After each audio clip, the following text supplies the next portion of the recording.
Thank you, Mr. Speaker, and I thank the gentleman from Oklahoma. I rise today to speak in support of the rule and the underlying legislation. Including within the rule measure is H.R. 3746, the Fiscal Responsibility Act. So, fortunately, the Fiscal Responsibility Act makes worthwhile reforms that will safeguard America's solvency. 100 days, Mr. Speaker, that's how long President Biden flirted with economic calamity because he was too stubborn to come to terms with a new political reality. The American people did not send a Republican majority to continue business as usual.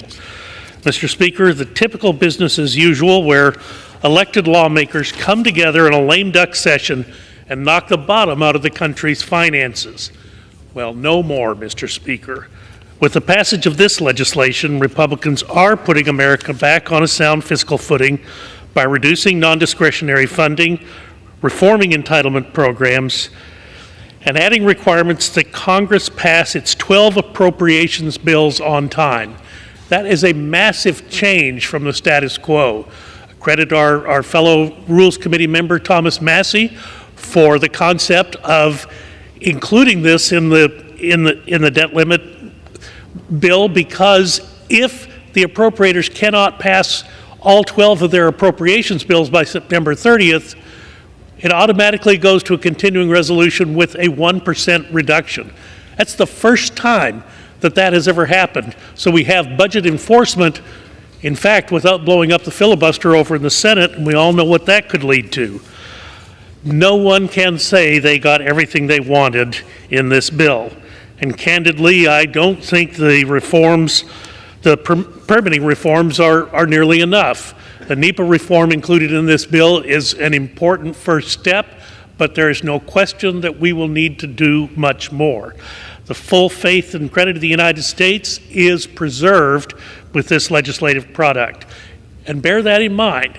If the United States were to default on its debt, there actually is another country, the People's Republic of China, who would like to be the reserve currency of the world. We will not give them that chance when we pass this bill. I commend Patrick McHenry and Garrett Graves for their hard work in bringing us this vital piece of legislation. Commend the Speaker for bringing it to a vote on the floor today after 72 hours for members to read and understand the bill. I urge everyone to support the rule and support the underlying legislation. I yield back to my friend from Oklahoma. Gentlemen. Good afternoon, friends. Happy Wednesday to all of you. They just voted on the debt ceiling deal. Lawmakers in the House of Representatives are passing legislation to prevent a debt default next Monday. New details have been unveiled regarding the agreement, and many people will see financial relief because of this bill, while others will actually see a decrease in their monthly benefit checks. My dear friends, please make sure that you watch until the end of this video to hear about all of the news. Also, this coming Friday, I will be announcing more winners for the $75 Walmart gift card giveaway. If you'd like to enter the giveaway, friends, simply click and like several of my videos and then comment below the keyword of each video that you watch. The more videos that you watch and then comment on, my friends, the greater your chances of winning the weekly giveaways. The Republican-controlled House moved towards a final vote today on the debt ceiling legislation, which was negotiated by Speaker Kevin McCarthy and President Biden. This is a high-stakes moment for the bill that is supposed to avert a disastrous default. Although the McCarthy-Biden deal has faced heavy criticism from GOP hardliners who argued that its spending cuts and conservative provisions are too weak, the bill cleared a key procedural vote this afternoon, 241 to 187. While most Republicans voted yes, 29 voted no. The vote passed with the help of 52 Democrats who were instrumental to the outcome. The House of Representatives will now debate and then vote on the legislation very soon. The exact timing is uncertain, but if the bill passes, it would go to the Democratic-led Senate, where it would need 60 votes before it could get to Biden's desk. Senate Majority Leader Chuck Schumer and Minority Leader Mitch McConnell have both endorsed the bill. The White House has urged speedy passage of the measure as the U.S. nears next Monday's deadline to address the debt ceiling or risk an economic catastrophic default on the nation's debt. House Republican leaders expect to lose some votes, mostly from hard-right members who say the deal is not aggressive enough at delivering spending cuts to gain their approval. So that means some Democrats will be needed to get it over the finish line. Although Democratic leaders say the responsibility is primarily on Republicans. House Minority Leader Hakeem Jeffries recently told reporters, "My expectation is House Republicans will keep their commitment to produce at least 2/3 of their conference, which is approximately 150 votes. Democrats are committed to making sure that we do our part and avoid the default." Speaker McCarthy said he has not spoken to Jeffries about how many Democratic votes he'll need, but he said he expects a final vote to be bipartisan. An analysis by the nonpartisan Congressional Budget Office found that if the bill's spending caps and targets are followed, it would reduce federal discretionary spending by $1.3 trillion over the next 10 years. Only the first 2 years of spending levels are binding under the legislation. But it's important to note if the debt limit bill passes the House, individual senators who oppose it have procedural tools they could use and try to slow it down past Monday's deadline. The Senate has also ultimately decided to proceed with a vote on a House resolution that would repeal President Biden's plan for mass student debt relief.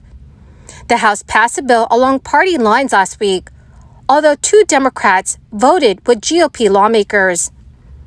Biden's plan, which would forgive up to $20,000 in student loans with individuals who have incomes of less than $125,000, is already on hold because of 2 challenges now in the hands of the Supreme Court.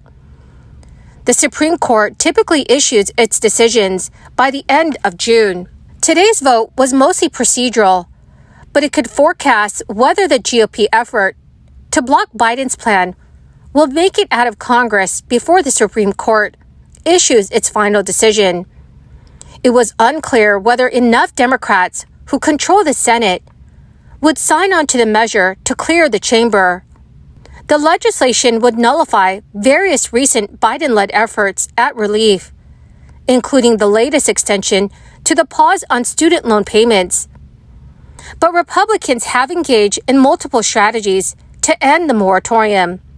About 26 million Americans applied for Biden's mass relief program before the lawsuits froze it from proceeding. Of those, 16 million were approved to have a portion, or depending on their balance, all of their debt erased. A recent analysis by the Student Borrower Protection Center and American Federation of Teachers even suggests it could force borrowers who've just had their loans cleared back into debt.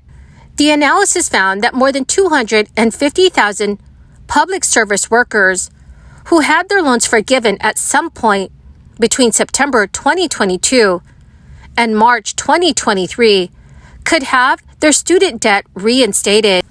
Well, my magnificent and most marvelous friends, that is the end of my daily stimulus update video for this afternoon. Thank you, dear friends, for being here and for being part of this community. To say thank you and to show my appreciation, I will be announcing several winners this coming Friday for the Walmart gift card giveaway.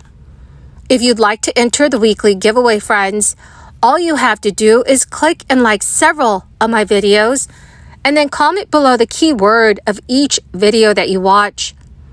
The more videos that you watch and then comment on, my friends, the greater your chances of winning the giveaways. Thank you and have a wonderful and very blessed week.